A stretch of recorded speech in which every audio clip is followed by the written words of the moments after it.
आप देख रहे हैं वासुदेव ब्रेकिंग न्यूज़। जी नाजरीन, आपको एक बड़ी ब्रेकिंग न्यूज़ दें और सीधा नेपाल लेकर चलते हैं, जहां पर पिछले 2 दिनों से बड़ी कशीदा सूरत हाल थी। मामला कुछ यूँ हुआ कि नेपाल की जो हुकूमत है वो नेपाल में सोशल मीडिया ऐप्स के ऊपर नए कानून लागू करना चाह रही थी, और उन्होंने YouTube, Facebook, Twitter, Instagram, Snapchat और दीगर जो एप्लीकेशंस होती हैं सोशल मीडिया के हवाले से, उन सब को पाबंदी उनके ऊपर लगा दी, उनको ब्लॉक कर दिया।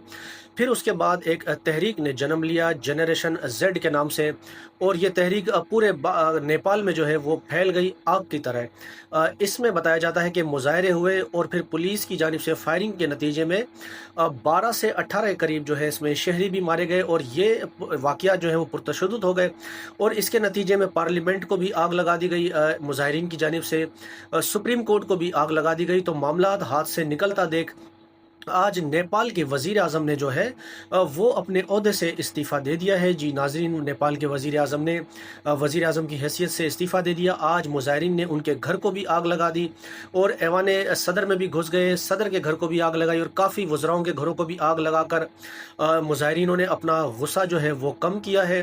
अब ये मामला है, अब देखते हैं कि ये मामला ठंडा होगा या नहीं होगा। यकीनन अब ये ठंडा हो जाएगा, क्योंकि जो मुज़ाहिरीन की डिमांड थी कि वज़ीर आज़म जो है वो इस्तीफ़ा दें, क्योंकि नेपाल में एक तो सोशल मीडिया के ऊपर भी पाबंदी लगाई जा रही थी, फिर ऊपर करप्शन के भी मामला थे। तो अभी तक की ये रिपोर्ट है कि नेपाल के वज़ीर आज़म मुस्ताफ़ी हो गए हैं।